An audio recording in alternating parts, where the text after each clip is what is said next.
Trigger warning, this podcast episode features discussions of emotional abuse.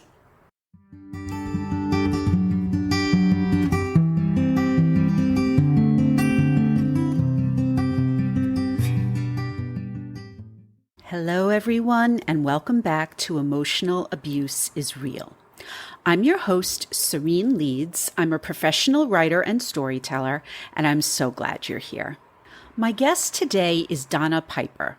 Donna is a relationship coach and trauma expert who specializes in helping successful single women heal from their trauma. But as always, before we get into the episode, I have a few quick announcements. First of all, I'm so excited to share that I was recently a guest on the long-running Covert Narcissism podcast, where I shared my emotional abuse story with host Renee Swanson.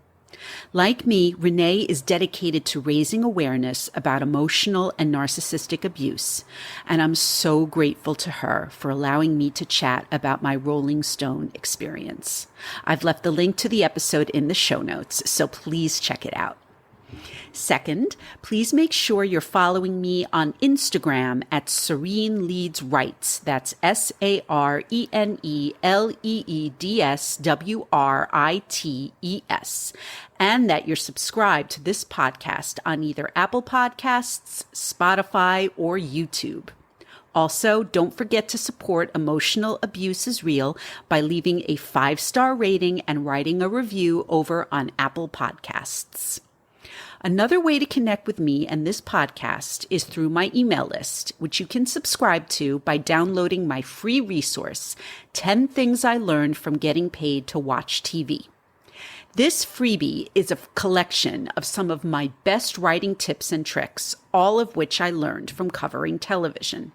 If you're a small business owner looking to refresh your brand copy, I highly recommend subscribing to my list. Finally, if you're interested in being a guest on Emotional Abuse is Real, you can always either DM me on Instagram, email me at hello@SareneLeedsWrites.com, or you can fill out my quick and simple application form. I've left links to my Instagram, email, the show's application form, and my free download in the show notes. On today's episode, I chat with relationship coach Donna Piper about the work she does with trauma victims, and I was especially excited to delve into the concept of Akashic Records, which is something I had never heard of before she and I connected. As I say during the episode, our conversation went in a completely different direction than I initially planned, but I could not be more grateful that it did. So, without further ado, here's my conversation with Donna Piper.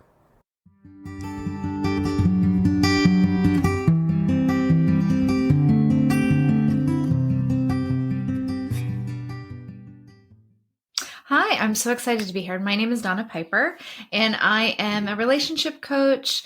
I was a former dance movement therapist. My focus was in post-traumatic stress disorder in college, and most of all my work has been somewhere. It always goes back to helping individuals heal trauma, emotional trauma, physical trauma. Trauma is, we'll get into it. But when significant distressing events happen to us, they stay with us sometimes. We don't have the tools to process this. So that has been my kind of focus, what I love to do. I've done it on myself, and that's kind of what I'm drawn to. So that's about my professional life. I live in Los Angeles. I've been married for the last 16 years. And me too. Yay! Yay. Awesome. Yes. I'm celebrating my 16th anniversary next month. So yay. Congratulations to you and congratulations to me. I love it. Well, welcome. Yes. We talk about trauma a lot on this podcast. So let me get my questions up. Okay. So already I know you are not a typical relationship coach, and that's one of the many reasons why I wanted to have you on the podcast. So I'd love to dig a little deeper into what you do, how you do it, and specifically, because this is the question I've had ever since Brittany told me about you, what are Akashic Records and how do you use those in your healing work? Okay. So let's start with the Akashic Records. Okay. Please. Yeah. So I found the Akashic Records through all of my training. I was, like I said, I was a dance movement therapist and graduated over 20 years ago. So what was in trauma is kind of new, right? Like I was listening to your podcast and emotional abuse. Like, what is that? Like,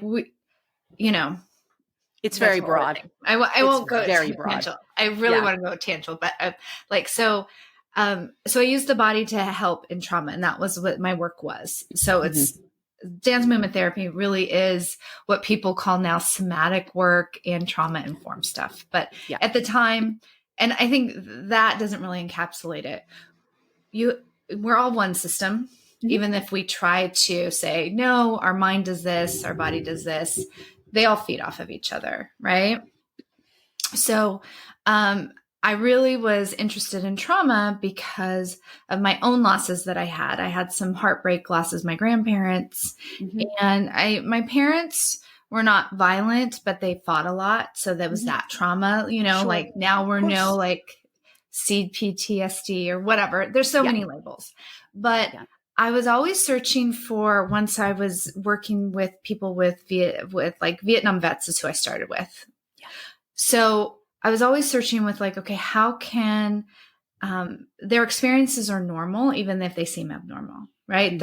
Our reaction to things that happen to us and how we process them is actually normal. And even if we think we're out of control or what's this happening. So I really was interested in helping people understand what was going on.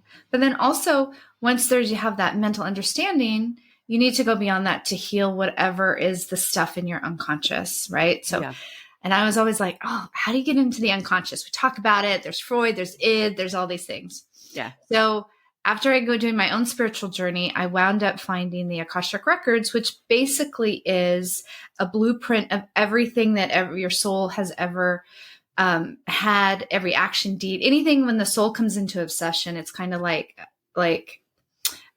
you get like a little record, and then anything that happens to your soul gets recorded energetically.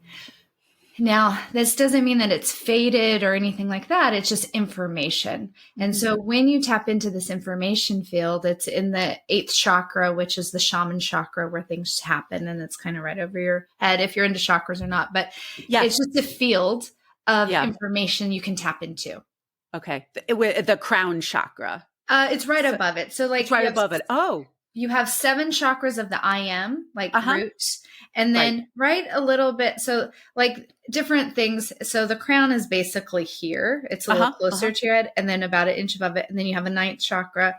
Then you have a 10th chakra below, which is healing. And then you have 11th and 12th. So really, I'm learning more every day. Yeah. Okay. I was like, I thought it stopped at the crown and the root. Okay, cool. It was really this. And then you have all these other chakras too. But basically those are, So if you,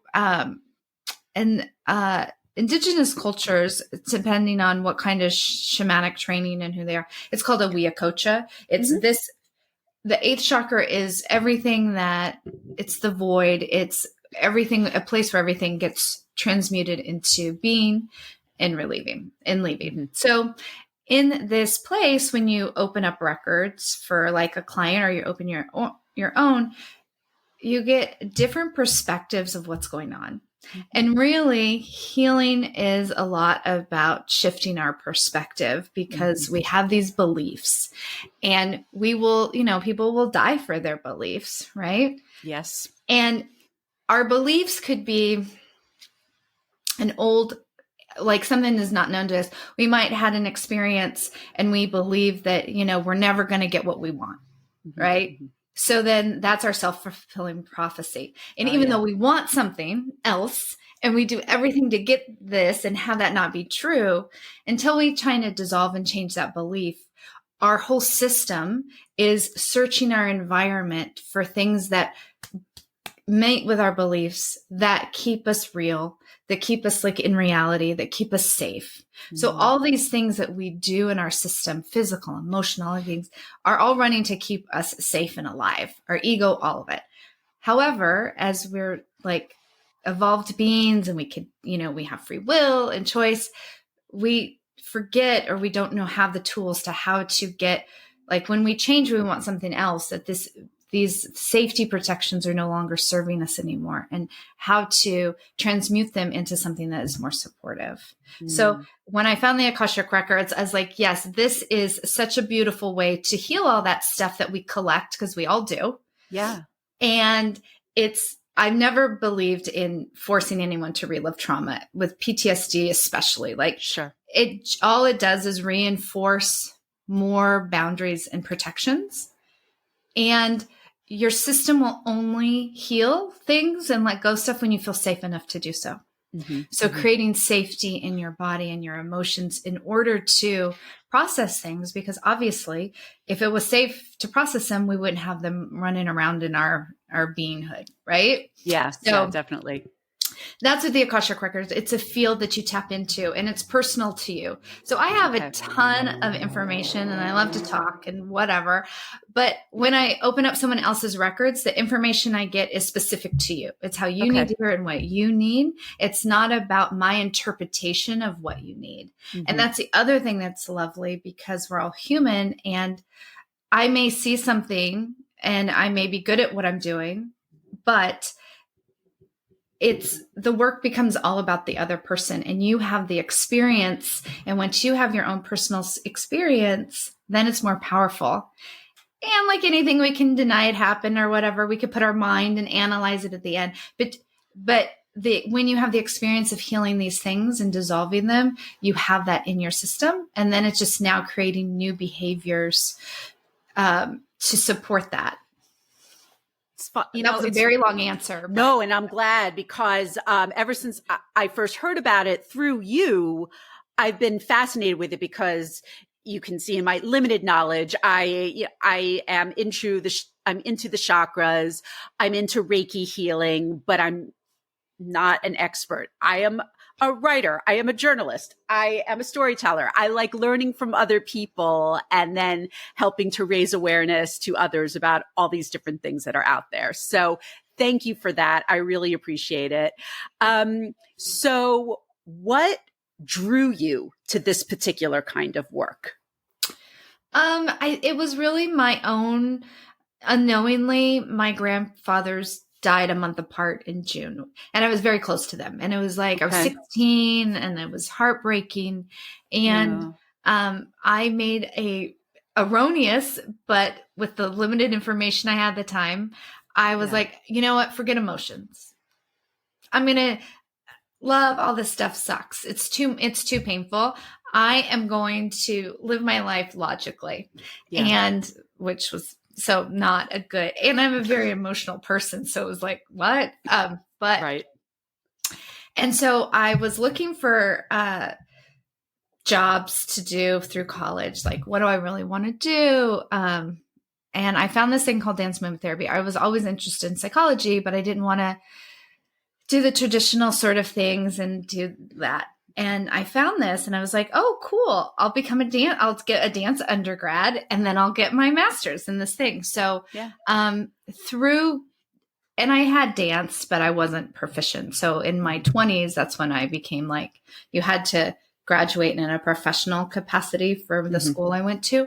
So I spent my days dancing and moving, and that was really healing. And I don't even know why I was drawn to this. And then once I got into my master's, and I was kind of looking, and it was before everything was kind of like, you know what? Depression, that could be some trauma. Mania, all those things that you're diagnosed, because it takes quite a bit to get an official diagnosis.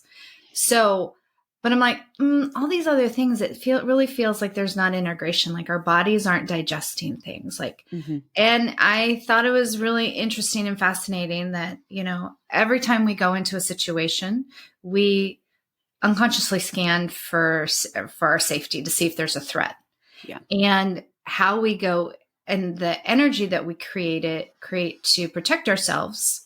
If it's not released in a certain way, like run or fight, if we freeze or don't do anything, then our body is still trying to digest all of those chemicals we've created. and we don't know how. So then I was like, oh, this is brilliant. Pat Ogden did some studies with that. And my teacher, Marion Chase, that developed dance movement therapy, she worked with, after the Second World, I always get the world wars mixed up, but after one of them, shell shock, that's the only thing that helped these men coming back from war. She was at St. Elizabeth's in the East Coast. And shell shock, I believe, was after the First World War. Yeah.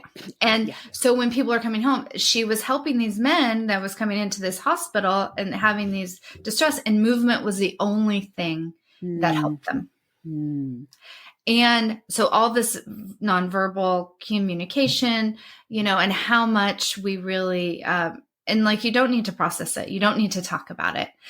Stories are lovely. We all have stories, right? And you're a storyteller, but they don't always help. They help our mind, but sometimes the healing part, just because something doesn't mean that it's gone, right?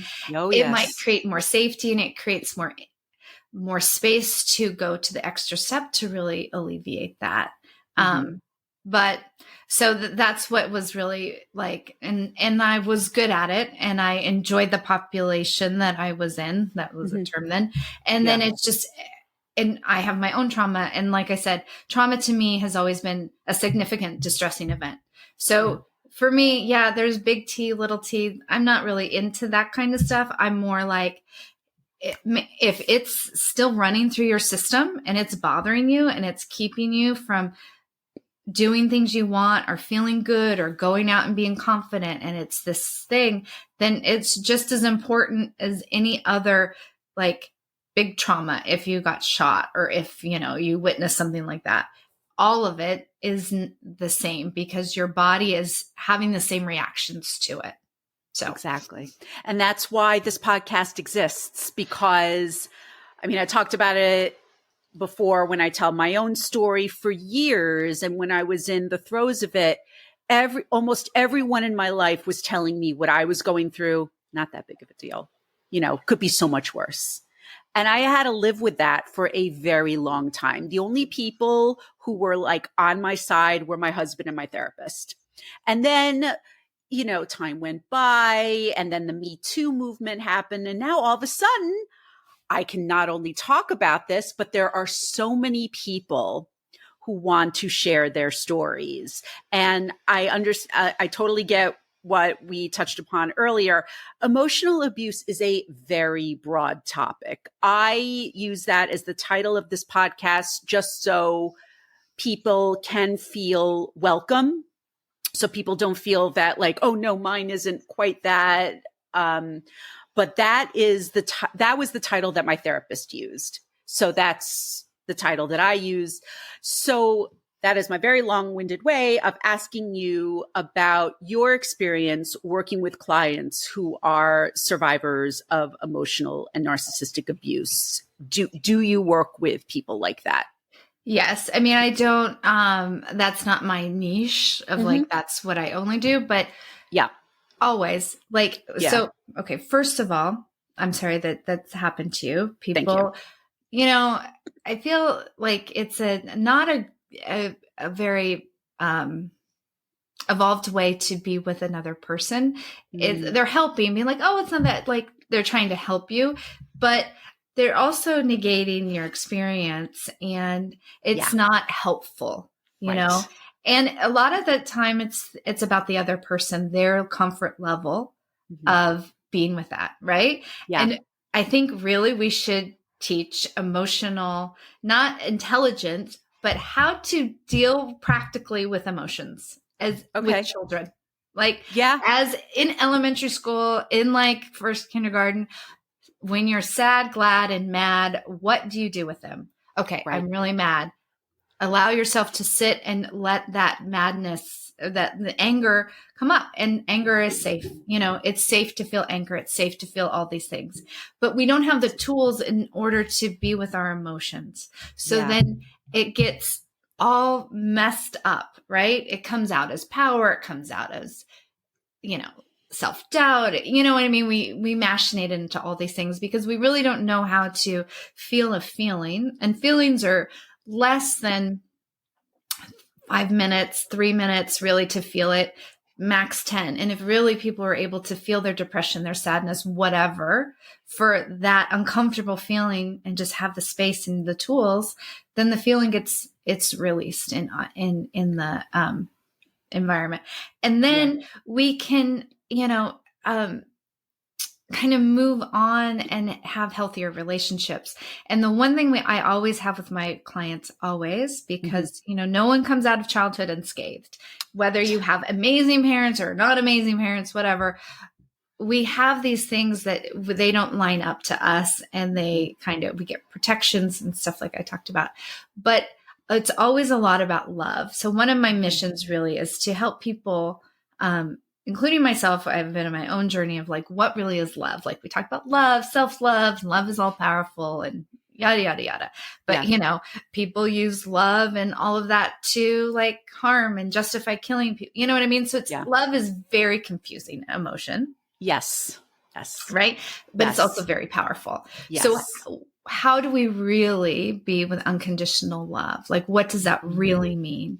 And most narcissists or most parents, well-meaning too, they use love as a control mechanism, because as humans, like, what do we want? We want to be seen, heard, and loved. We need safety and support, right? But we want those things. We crave them. So when we don't know how to be with those in a real way and everything, we project all of our shadow stuff on other people. So relationships are huge for showing our wounds and what we need, but relationships with bosses, relationships with friends, relationships with ourselves in the environment. So everyone that comes to me, we really work on receiving love and how to receive love, because that's hard. But then also, how do you, like, is there an expectation on how to love? Like, do you expect people to love you a certain way or talk to you a certain way?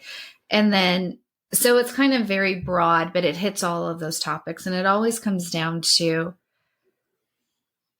finding the place in yourself for accepting the things that you deem unlovable about yourself first, and then allowing yourself to change that perspective and receive love from other people. So love is like this open circular thing. It's not transactional. And a lot of times love is transactional, just because how it's been taught to us by generations before.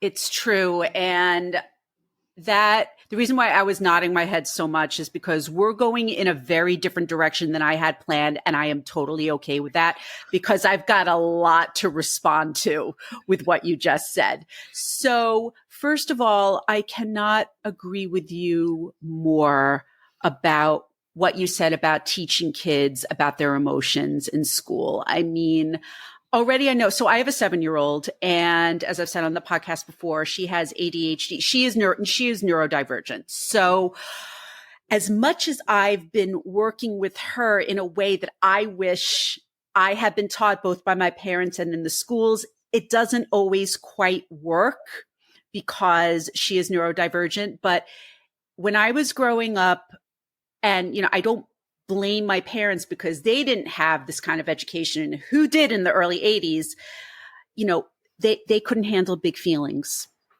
So it was, don't get upset, be quiet, so I grew up really not knowing what to do with all of my big feelings, like anger, rage. It was called hostility. So that is something that I don't want to instill in my daughter, although because I had so much trouble with that growing up, when she screams, I don't know how to handle it. So yes, we need to help the children understand that all of their emotions are okay. I mean, that's what I always say to my daughter. You're allowed to be angry. You are allowed to feel this, all of that. You are allowed. And I make sure I do that, because I always felt growing up, because it's easy. It was very easy for my parents to say, just don't get upset. And I'm like, but I am upset. And the concept of conditional love, on this podcast, mainly what I talk about is my experience at Rolling Stone, but the way you were talking about love, unconditional love, So I experienced conditional love from my own grandparents because I fell in love with a man who wasn't Jewish. And I married him. And 16 years going strong, it was, this was the correct decision. And it was something that they just couldn't understand. So, the relationship completely fell apart as soon as I was like, look, this is who I've chosen. We are right for each other. And so, and I don't think, I mean, yes, I've been through therapy, but it still hurts. Like I am very different from the rest of my extended family because everyone loves to talk about the grandparents as these wonderful, loving people. And I'm like, mm-mm. Mm-mm. Mm-mm. And just my grandparents, my parents have been phenomenal. Everything's really great hard. with my parents. Yeah. Very hard. And it's interesting, like, and they do it out of love, right? Yes. However, yes, when you get cut off from someone and that love is taken away or the relationship is taken away out of love, it's very confusing and it doesn't make sense. It's like, how can we have such a great bond, but I don't do something that is in our culture that I believe that you should do, even if it's not right for you, do it anyway. Like, exactly. Be miserable in a marriage with someone that is the same religion, or be happy with someone that's not. But exactly, I would prefer the suffering one other than this because it's in the correct thing. And that happens like all the time. And, so often, and it is because they're, those beliefs we were talking about, because somewhere in the belief system of, and I'm going to mess it up, but you can correct me. I have friends that are, Jewish. Some are very there is when you pass away, there's something you're not going to get all the benefits of being in your religion if you marry outside of your religion. Yeah. Right? So they're looking at your eternity in a way that it maybe doesn't even align with how you believe about your eternity. Yeah. Right. Yeah. It's possibly that. And it's just literally something that they could not fathom because their entire world was Jewish and everyone else in the family, everyone else married someone Jewish. I was the different one. And, what was also so heartbreaking was they kept blaming my mother. And I was like, don't blame her. This isn't her fault. This was me. If anything, my mother raised me to believe that, you can love all people. Although, what happened with my mom was, I was noticing she was like really pushing me to be with someone Jewish. And she was like really pushing it. And then I was like, well, now I know why. But, then she met my husband and she's like, oh my God, well, he's wonderful. I'm not going to stand in the way of this. So, yeah. So that. You know what? It's so interesting. It's, and that's another thing culturally for women in most all of our cultures. Yeah. You are, but also specifically in the Jewish culture, your children are Jewish because of the mother lineage. Isn't that correct? That is correct. And that was something that we even tried to explain to my grandparents. Yes. As I proudly proclaim on this podcast numerous times, I have a beautiful Jew-Eureka daughter because my husband is Puerto Rican. So, and she's wonderful. And yes, she is Jewish. But it was just such a foreign concept to them. And it was heartbreaking because I had such a loving relationship with them. But then I did this one thing and it's over. It's over. And it's like, and it wasn't even something like you did wrong. It's not like you committed murder or you did something or you did all these things that it was just you fell in love with someone. And it is hard for women. In most of the time we look at and as things are changing, I mean, I know your boss, there was power struggles and stuff. Oh yeah. All these things about women are very powerful. So we're always in this double bind of you need to do the right thing and not say anything, but then you also need to carry on and make sure it happens. So your grandmother went to your mother as both parents and oh, well, you're the mother. You need to do this. This is up to you. and make sure you're also compliant in this. So Yeah. make change, be the strong hand, but also be sweet and not make waves. Yeah. So It it's was all those things. so many things coming at you that are all contradictory, right? Mm-hmm. And one of the Yeah. things why I think also I like relationships is, even though I like order, relationships are chaotic, right? Oh God, They're yeah. all about chaos. Oh They're yeah. all about the feminine. Like if you look at the world, the earth as feminine, like, we dig at the earth, we blow things up on it, we build, we stomp all over it. And that energy is also powerful, right? Mm-hmm. Because we can regenerate. And that's why as women, we're so powerful, but there's so many mixed messages. And how do you integrate all that stuff? And that's one of the reasons why I love working with women in relationships, because there's always, it's like, you've been married for 16 years. Your relationships, I'm sure, is amazing. Mine is. But hey, every day we have two worlds coming together. Oh God, It's like big neon signs. Like when there's conflict, I look at that as like, this is something for me to resolve if I want to, or transmute and change. So if I get mad about my husband, and I say this story all the time because I was a little crazy with the dishes, where he places the dishes in the dishwasher and all this stuff. Like he doesn't put it in the dishwasher. Yes. He puts it on the side. I'm like, it's right there. Yes. I'm like, I'm with you. So I'm totally with you on that. Yeah. And for when we first were married, because of my own like relationship being, I thought that when we would talk about it, I'm like, could you put it in there? That when he didn't, it was somehow always led back to he didn't love or respect me because he didn't put the dishes in there. So because it was my own wounding coming out. So when I was looking at it like, okay, so what's this really triggering? Oh, I'm not being heard. And if I don't feel heard, then I don't feel loved. So how can I heal this and take away this trigger button that's mine? It's not his. So it doesn't bother me. So that's what I really like. In relationships, there's conflict or things happen. And it's really like my system saying, okay, you're really ready to let this go.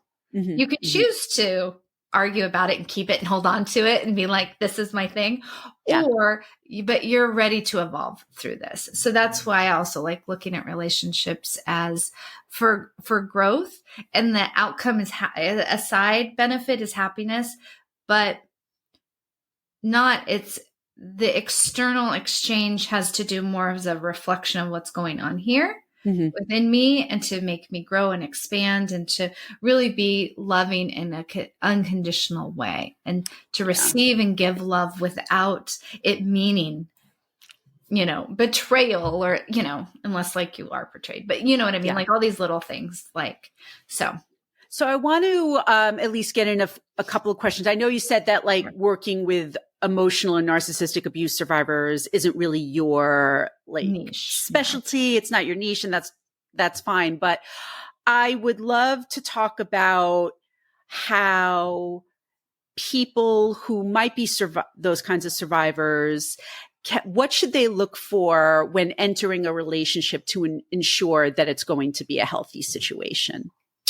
So as a caveat, I think that most people are, this might be very pessimistic of me, but most people have been involved in emotional abuse. Okay. Yeah, totally. Right. So it's not like I don't average, like that's not my niche. But when you come in and if your emotions are not validated, if you're in a household too, or a relationship where you could be deemed as too much, or, why do you get upset about that? Or, that's me. Yep. Don't get upset about that, or don't do this, or, you know what I mean? It's not intended maybe as abuse, but it is like it's like this. It hurts. It hurts, and you're constantly not being understood or seen, but then you're also like, that's impacting you, and how do you, right? Yeah. So, that being said, where I start with all of my clients is, it's interesting that you went and did your own path and followed your heart. Not a lot of people do. Some people do, but we start with really like looking at, okay, what is the culture, social, like where is this influence about what kind of relationship you should be in or not be in? Mm-hmm. Because I do know that some of my clients that have had more extreme narcissistic and that it wasn't diagnosed at the time, Right. the external view of their relationship was it was a man in this case. He was very, well liked, and, he has a great job and Oh, everyone sure. loves him. And this is the Yep. whole thing.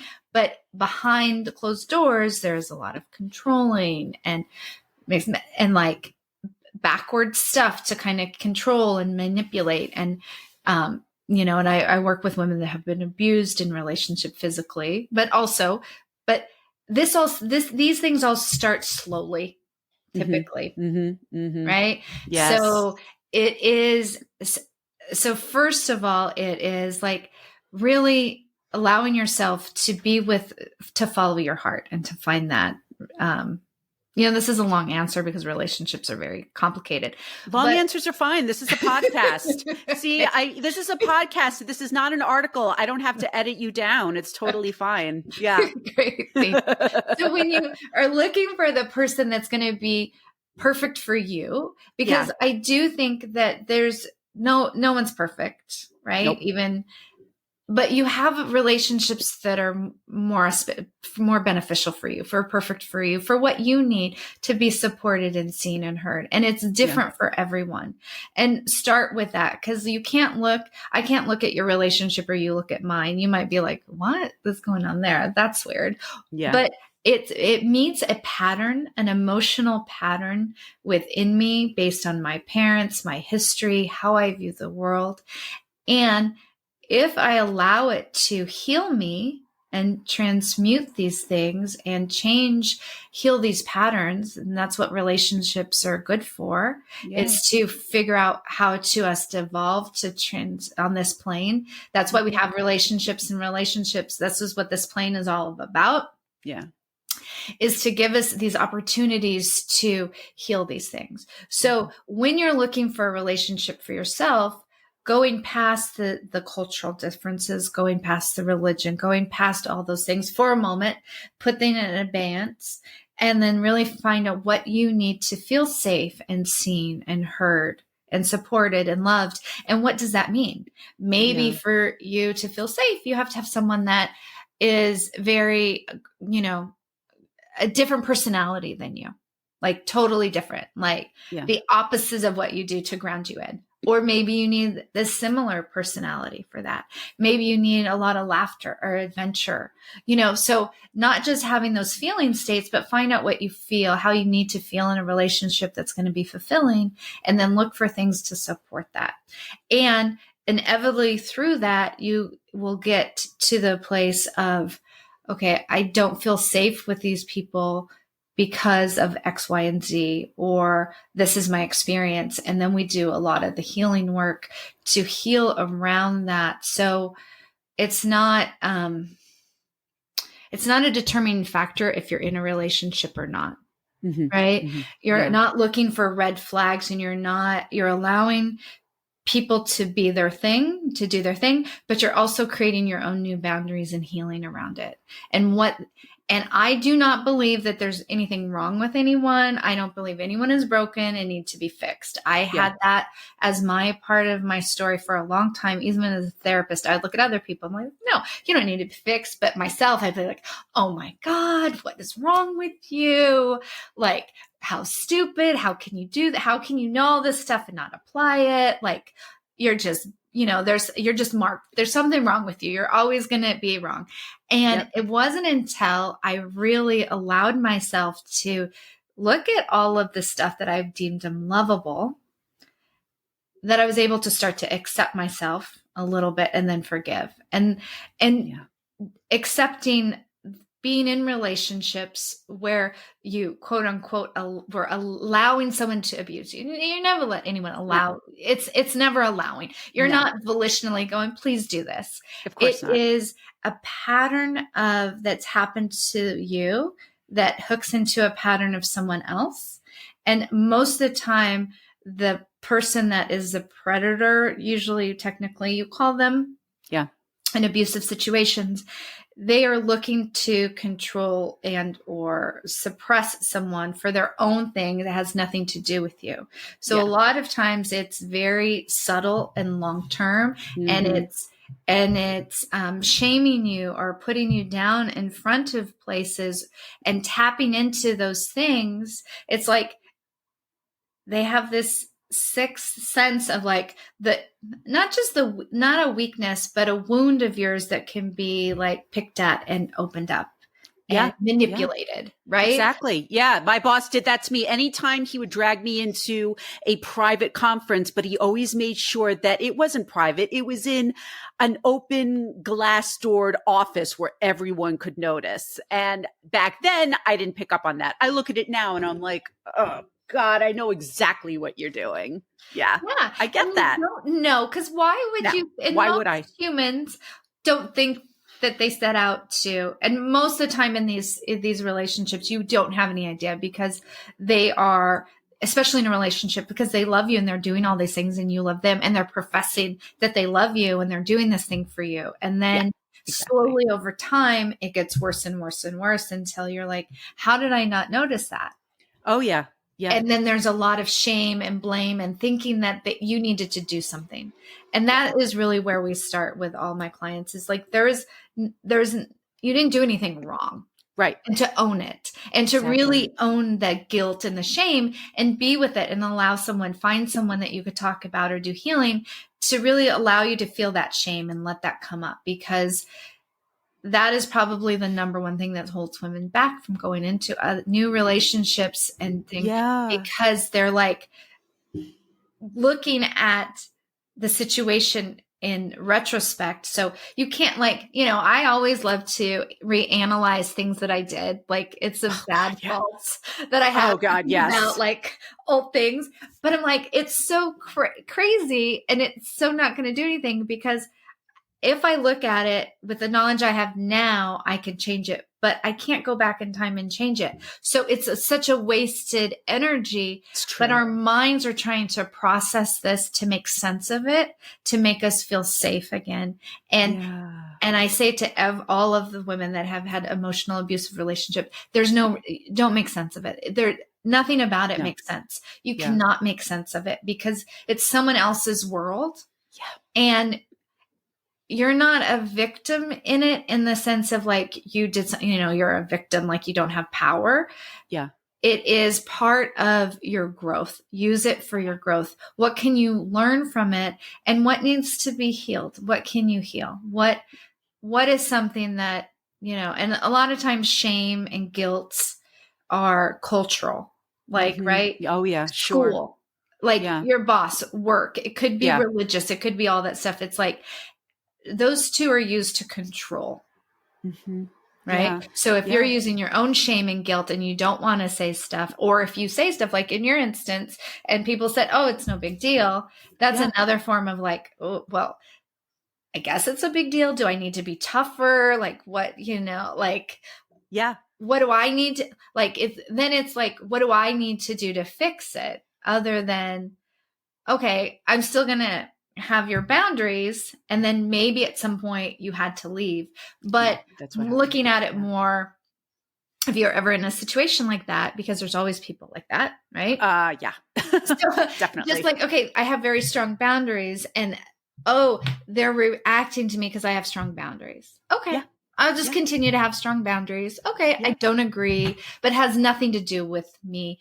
And that in all the relationships is like, even though it feels like it has everything to do with us because it's happening to us, it really doesn't when it's them, right? Exactly. And learning that. And it's just a learned skill. So that's a very long answer to this, but really, and that's fine. Finding that place where you forgive yourself for being in that situation, which is harder. It's easy to say, but more complicated to do, but it is attainable. And knowing that, like, okay, I'm just going to still have these boundaries. I didn't do anything wrong. There's nothing wrong with me to fix. I'm not like, then when you make new choices for relationships, it's not like, okay, oh my God, am I going to pick the same person again? Yeah. Am I going to do that? Right. Exactly. And if you do, that just maybe you need a deeper a way to heal and clean out that pattern, and looking at it that way, other than I'm bad or wrong. It took me a very long time to get to where I am because, like I said, what happened to me at Rolling Stone, I left 10 years ago. And it's only been in recent years, it's time, therapy. I always say becoming a parent because that shifted my perspective so much. But then I always give the caveat, you don't need to become a parent to get to that stage. I want people to know that. So, but really, thank you so much. And on the subject of healing, how can people connect with you so they can find out more about the wonderful work that you do? So I have a website, donnapiper.com. You could go there, or I do a lot of messaging through Instagram. So at the Donna Piper on Instagram. That's probably the easiest two ways to get a hold of me. Wonderful. Well, Donna, thank you so much for coming on the podcast today. It really was a pleasure talking with you. Thank you so much. My pleasure. For having me.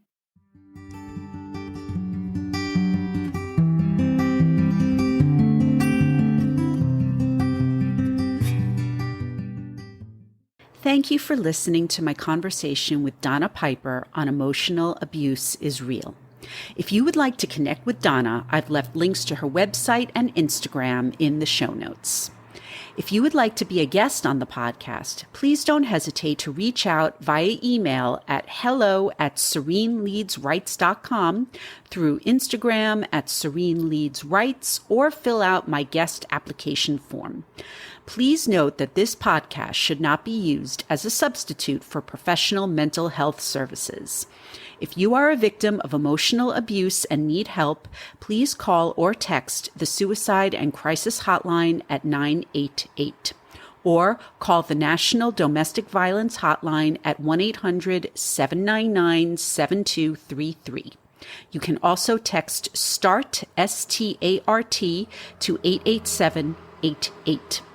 Once again, don't forget to subscribe, rate, and review the podcast on Apple Podcasts. Follow me on Instagram and go grab my free download, 10 Things I Learned from Getting Paid to Watch TV. Thanks so much for listening, and I'll see you next time.